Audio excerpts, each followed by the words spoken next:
Friday in Australia, Thursday in USA, and that's our allotted time to get together and have our little island girl chat.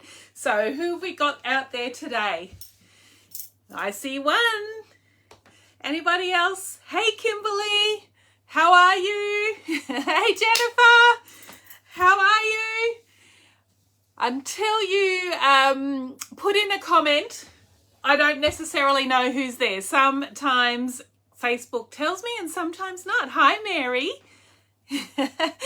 Nice to have you here. Hey, Barbara. I'm going to talk about Fiji today. Hi, Rocky. How are you? Oh, Jennifer up in the northwest of the US is saying hot, hot, hot. I guess you guys have one more month of hot, hot, hot. And Kimberly's doing her tagging job, getting all our island girls here. Hi, Elaine. How are you? So, Fiji is a chain of islands that's not too far from Australia. So for us, it's kind of like us going to the Bahamas. Okay, it's a 3-hour flight from Brisbane, maybe, what is it, a 4-hour flight from Sydney? Barbara will let us know. So it's very close. It's just absolutely stunning. There are hundreds of islands in the chain, but there's 2 big islands that are the main ones. Interestingly enough, Lizzy is on a plane there right at this very moment. Hey, Joan, how are you? I thought I'd wear the cute little Seahorse Skort today. It's so cute. I love it with the little frill across the bottom. I haven't worn it before, so I put it on just to try it on. And it's got that wide waistband as well, so you can tuck your tummy in. You can wear it shorter because you know you're well covered. Or you can put it down on your hips if you'll prefer it down there if you want it longer. Everybody has their different way of wearing it, right? The shorts are actually kind of tight fitted. They're kind of like leggings. They're not loose. And that's done on purpose because the whole point of these is to have you girls nicely covered down here. So if you're out bike riding or getting on and off a boat or whatever it is, have you guys well covered. 3.5 hours from Sydney and 1 hour longer flying home, because why would that be? Why is it longer flying home? That's interesting. I would have thought you're going with the wind, so it would be, I would have thought it'd be quicker going home. I know, amazing Grace. Aren't these Skorts the absolute cutest? And the print has the little seahorse on. And because of the vertical stripe, I think vertical stripes make you look slimmer. Yeah, wind direction, says Barbara. Sorry, I tend, my conversation jumps all over the place as I read your comments. So it's like a proper girlfriend conversation. You know, when you're with your girlfriends and you're jumping from this subject to that subject and then back to that subject because you've got so much to talk about. So when you guys put a comment and then I read it and then I'm jumping backwards and forwards. Hi, Lisa. How are you? Nice to have you here. Who else is there? Kim. Hi, Kim. Another Kim. Not me. I'm here. So, okay, Fiji. Lizzy is on a flight there this morning. You guys saw her picture looked like it was taken in the airport. She had actually messaged me earlier in the week saying, we're flying on Friday and I'm going to miss your live because I'm going to be in the air, but I'm going to catch it on replay when we get to the hotel in Fiji. Absolutely a gorgeous place to visit, guys. I know it's a lot further for our American or Canadian friends, but from Australia, very easy, a simple flight. And apparently they're super busy at the moment. You know, my friends who have that big 80-foot yacht that they spend half the year in New Zealand and half the year in Fiji. Well, they've been posting different pictures because they're in Fiji at the moment. Now's the time to be there. And they do a lot of kite surfing, and their kids are teenagers now, and the kids are kite surfing and the parents are kite surfing, and they go out to this one sandbank. Pardon me, I'm talking so fast my breath can't keep up. So they go out to this one sandbank that looks like it's more of a sandbank at high tide and maybe not there at all at low tide. It sort of comes and goes. But they're like, normally they are out there and there's like one other group of friends with them. But this time they posted a picture the other day and it was like there were loads of people there, dinghies, heaps and heaps of people. And I was like, whoa, it's busy there. And she said Fiji is having a really great tourism season, back to pre-COVID numbers. So Australians are definitely traveling there again. Barbara says there were lots of American and Canadian tourists in Fiji when we were there in June. Oh, that's awesome. So it is doable. Maybe it's not too bad from the West Coast then. Not too far of a travel.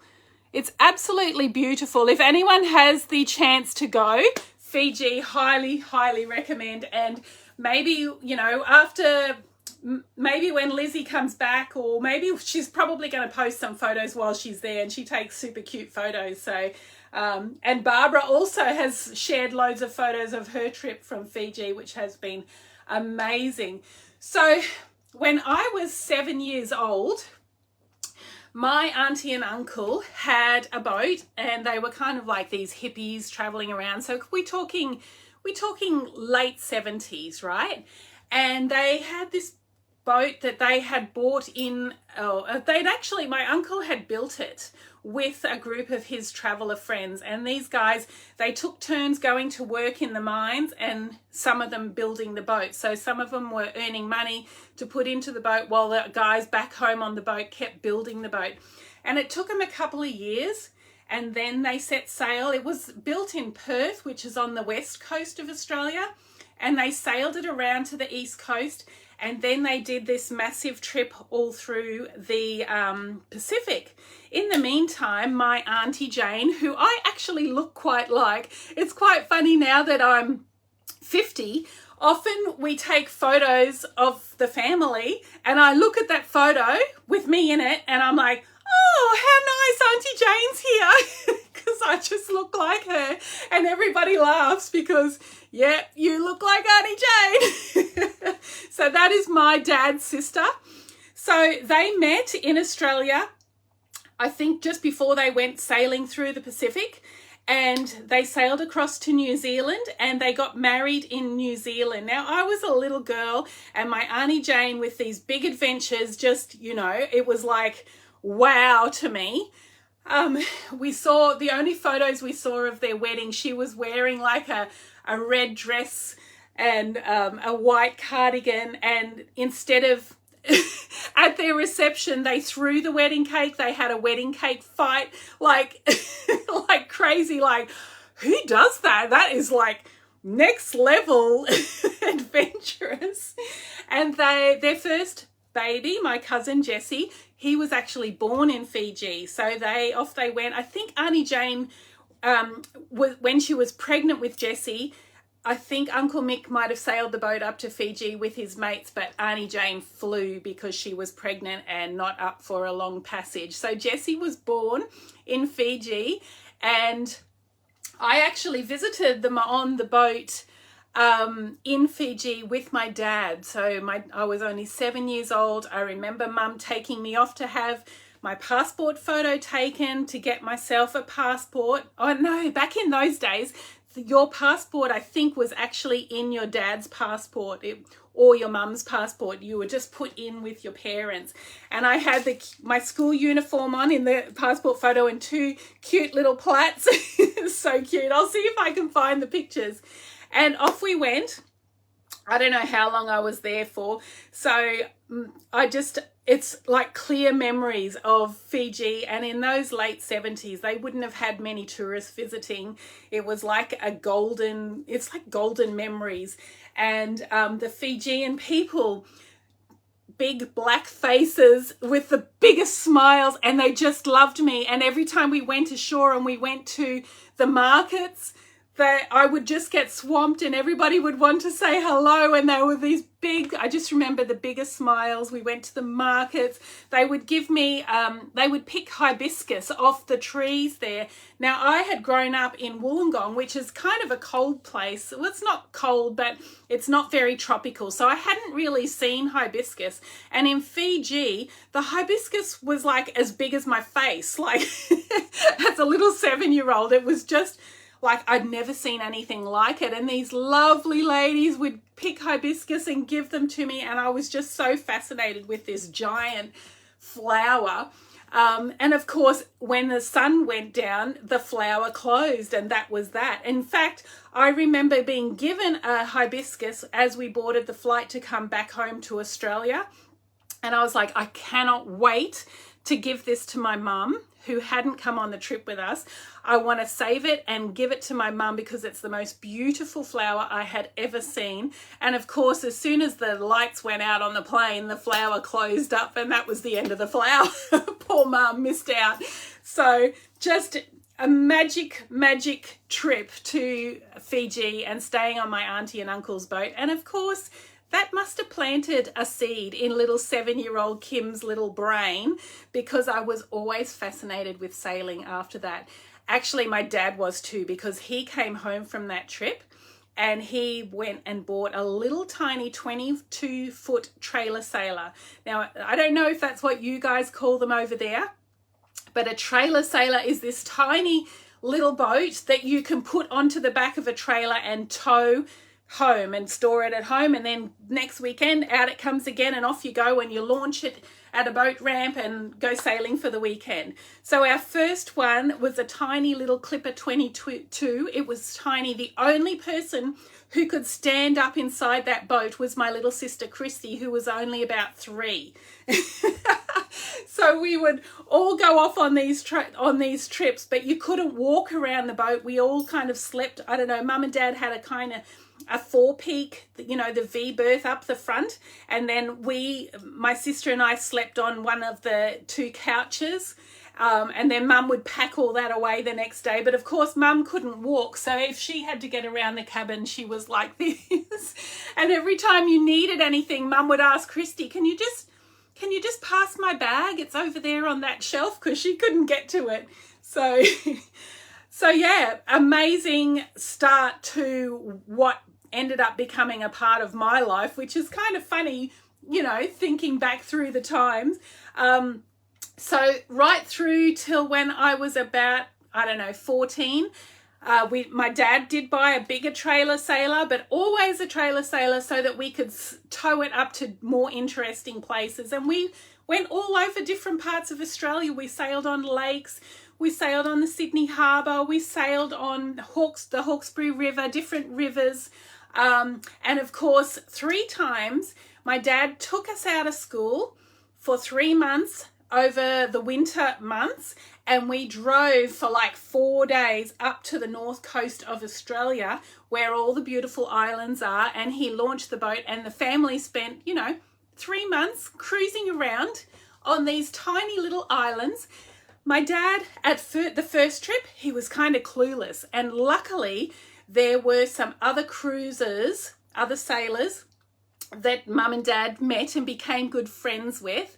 And they took Dad under his wing, and they were like, dude, you can't be out here with a tourist map of the islands that has little dolphins on it, that doesn't have any reefs marked, nothing. Like, you just can't, because you might hit a reef and the boat might sink, and you've got 2 little girls and a wife to take care of. Maybe not a good idea. Other thing was, he had an anchor, but all he had on that anchor was rope. Now, if rope rubs against a reef, it can cut through the rope, and then the boat drifts away. Always on a boat, you have chain and then a rope, right? So my dad didn't do his research, didn't do his homework, took his whole family sailing. And yes, these other cruises basically kept us alive for that first trip. But the second time we went, my dad was a little bit more clued up. He'd done his research, he'd learned his lessons, and we had charts.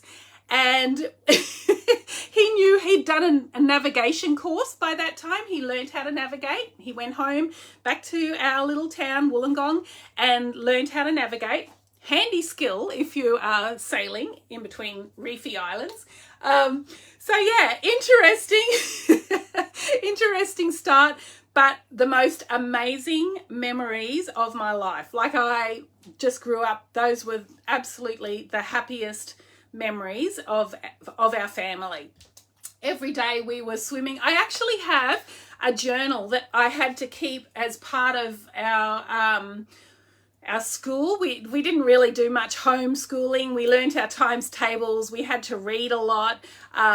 But one thing the teacher asked for was that we had to keep a journal. So we had to, and I guess Christy, I don't know, she was maybe only very, very small. Maybe she was just learning to write, but I was a little bit older, so I had to write this journal.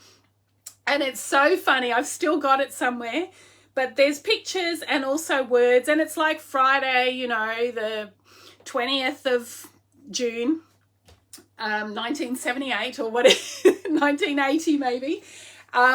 Today we sailed to, you know, Butterfly Bay or wherever it was, and we anchored, and Christy and I went swimming. And then the next day we sailed to another bay, and Christy and I went swimming. So every day all we did was sail, swim, sail, swim. Christy and I spent so much time swimming. It was just like magical times. Actually, now those islands have become quite sharky. And I don't know if the sharks weren't there when we were kids, but there have been quite a few attacks up in those Whitsunday Islands. People have died, people have been airlifted out. In anchorages where Christy and I were swimming as little kids, and I don't know, were there no sharks then or no attacks then, but I guess we were lucky. Everybody knows about sharks in Australia, right? So then 3 months, the time would end. We had, by that time, usually my dad would drive to a certain point. We would launch the boat. We would sail up the coast, and then he would pull in at the next city further along at the end of our 3-month trip, and he would hitchhike back to the car, get the car and trailer, drive up and pick us, the boat, and his family up, and we would drive all the way home. And that trip would take 4 days of driving. And you know, back in that day, there was no iPad in the car for entertainment. What did my sister and I do for 4 days of driving? There was no air conditioning, so it was very hot. My mum and dad used to give us like 12, you know, those little packs of like 12 coloured pencils and a little colouring in book. It's like, here you go, kids, entertain yourself. And we'd colour in the whole book, and then, you know, have lots of fights, and my dad would smoke, and we'd like, oh, Dad, open your window, that stinks. It's like a different time completely to nowadays, right? You just wouldn't dream of smoking in the car with your kids, would you? And yeah, the kids have an iPad, and they have games, and they have movies, and they have entertainment if you're going on a long trip. So yeah, different times. So later on, I obviously, as we got to teenage years, we stopped sailing. My dad started racing with his mates. He would take the boat out. We still had the boat, but us girls weren't interested. Mum wasn't interested. We started playing basketball. So every weekend there was basketball on, and it just got too hard, I think, for family life. So yeah, we really stopped sailing probably when I was about 14 or so. And then of course, you know, I finished school, went off to university, did my fashion degree, did all that sort of stuff, got a couple of years experience in the fashion industry in Australia, but all I wanted to do was go traveling. And I had this little idea in the back of my head. One day I would love to go sailing, but I'm not going to do that on my own. Like I'm all for strong girls, but I didn't have the confidence that I could sail a boat on my own. I just didn't think that would be possible. And then it was funny that I should meet my husband. We were camping. We were young. I was like 27 or something when we met, and he was 24. He's younger than me. And we had this we had this adventure magazine, that's what it was. I was in South Africa, I'd travelled all over the place, all over different places around the world. Met my husband, we had gone camping this weekend, and we were thinking, let's buy like a Land Cruiser or something like that and go traveling through Africa, drive from Cape Town to Egypt or something like that. But it's kind of a bit of a terrifying trip. Africa, it's kind of terrifying. It scared me. And especially when you're going through war-torn countries to get to other countries, or can you go around and there's poachers killing animals, and it's just all a bit scary, even for me. So anyway, this adventure magazine we had with us this one weekend we were camping, it had an article in it about this young couple who bought a boat and went sailing to the Caribbean. So we're there for the weekend, chilling, relaxing, reading our magazine. I read the article first, right? And I go, oh my God, I would love to do that, but I'm not going to do that on my own. And so, yeah, put the magazine away. We'll forget about that. We'll think of what our next adventure is going to be. Like 2 hours later, my husband, he was the boyfriend then, he reads the magazine and he's fascinated with the article. Now, my husband has grown up fishing and surfing on the South African coast, but absolutely no sailing, not really into boating at all. His father had a small fishing boat, but they weren't really boaters, right? So he reads this article and he's serious. And I wasn't even thinking about that article or anything. He closes the magazine, he looks over at me and he's like, let's buy a boat and sail to the Caribbean. I'm like, my mouth hit the floor. I'm like, let's do it. Yes. So we pack up the camp like that right then, like an hour later, we're in the truck heading back to town so that we can go and find a magazine that advertises boats for sale. Like, we didn't even know if there was such a thing, but there was a South African boats magazine that had articles about boats, and it had ads, classified ads like Craigslist, I guess, in the back, advertising boats for sale. We needed to go straight back to find a magazine to try and find out how much boats cost and if we could afford to do it. Because that's how little we knew. We knew nothing at all. So yeah, we got back and we we can do this. We can save up. And it was 2 years later that we were actually halfway across the Atlantic on our own boat. We'd done navigation courses. We had learned how to sail. We had done other trips, deliveries with other captains so that we could learn and get experience. And the South African coast, it is called the Cape of Storms, and it's not called the Cape of Storms for nothing. It's a great steep learning curve to learn how to sail there. The wind can come up like that. You've got the Atlantic Ocean and the Indian Ocean, the two currents coming down and meeting at the bottom of Africa. You've got Southern Ocean winds and storms that come in from the south. So it is it's volatile. You got to know your weather. You got to know your stuff. You got to not take chances. So when we sailed down that coastline on our own boat, after we had been signed off by, the guys that taught us, we were taught by Graham, this old guy. He was a master mariner and he had years and years of experience, sailing the oceans of the world. And he really drummed into us the rules, the collision regulations, the rules of the sea. You don't take these risks. And when we actually left, it was him who had to sign the paper that said we were allowed to go to sea. And we had, at that point, we only had our coastal water skipper's ticket, captain's ticket, which meant we could sail, legally we could sail to the next port, but I don't think we were signed off to sail internationally.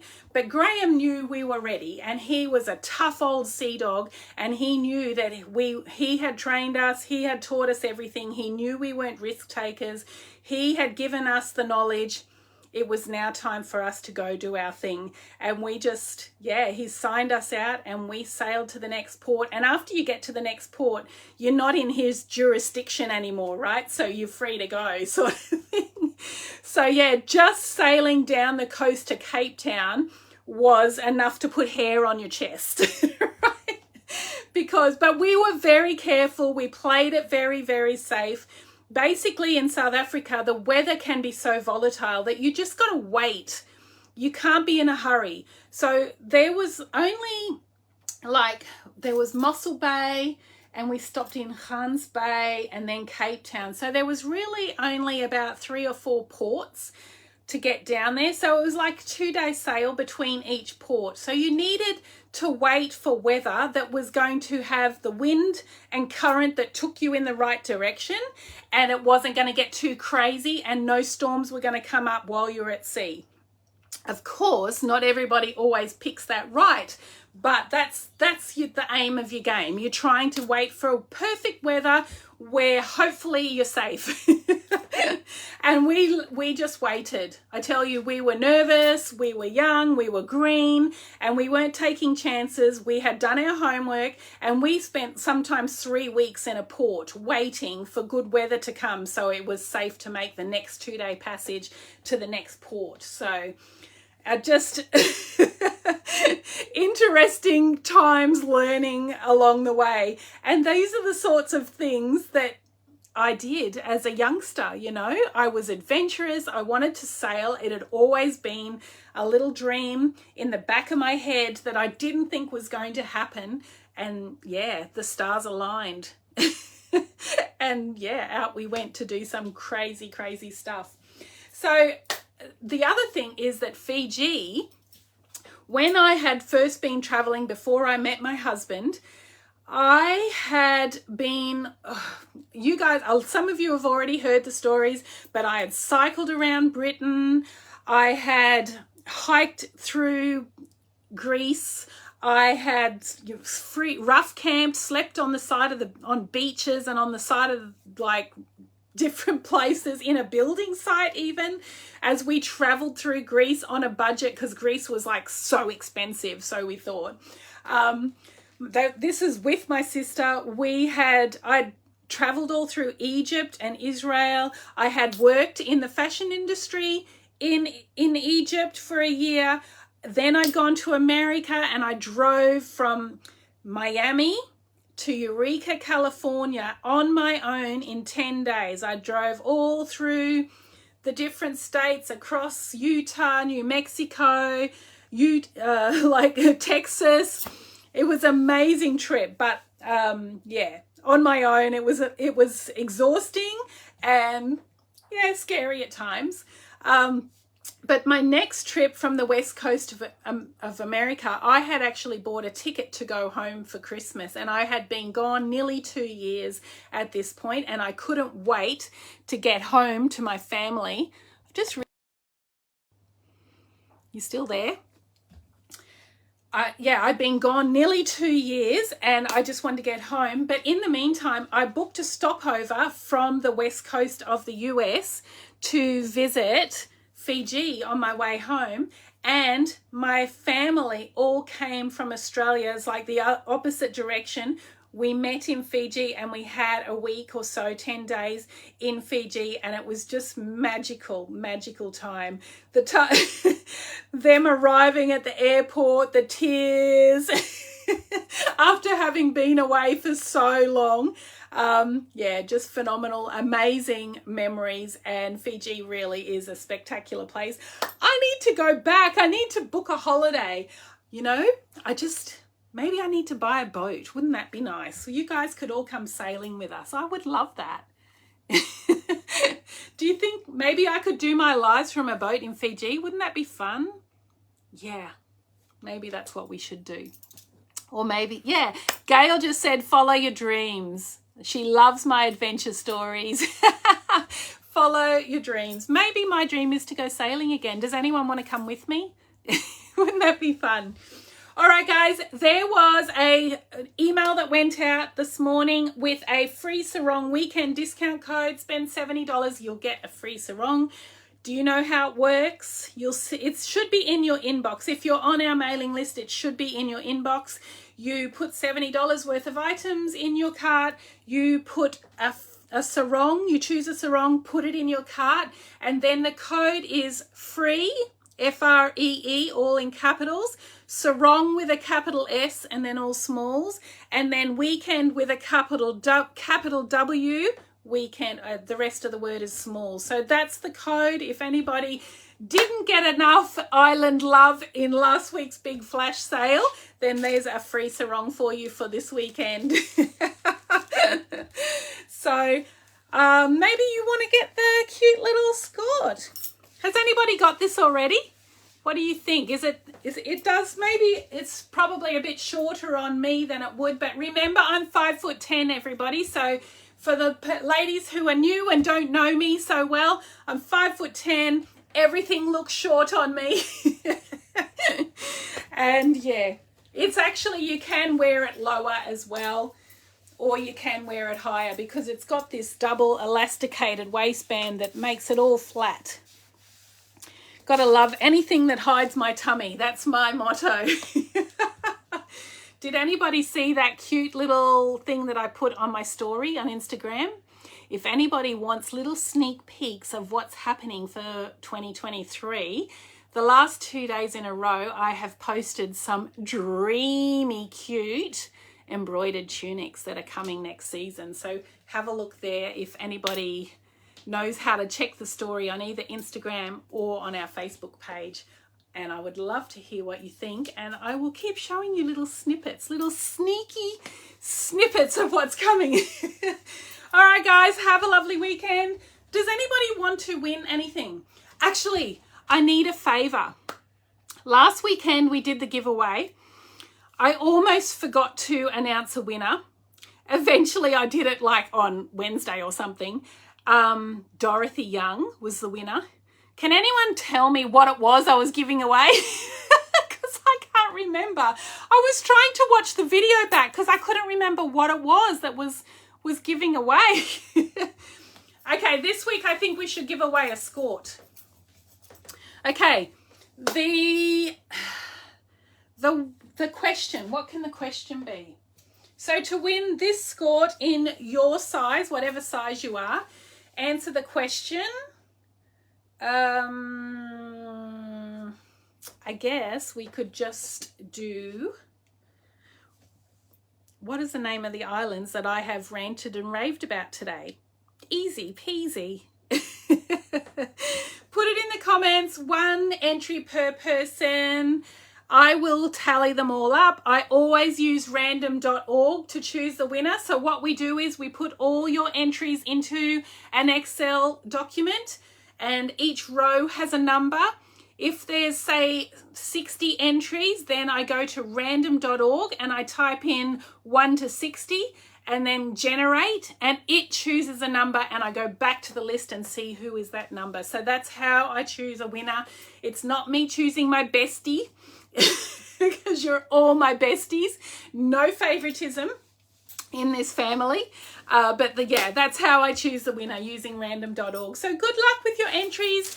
Put the answer to the question in the comments, and yeah, feel free to remind me if I should forget to make the winning announcement, which is kind of possible because I'm an airy fairy designer who forgets things all the time. Sorry. Have a great weekend, everybody. Thanks so much for tuning in, and let me know what you'd like me to talk about next week. Bye. Thanks for tuning in. Lots of love to you all.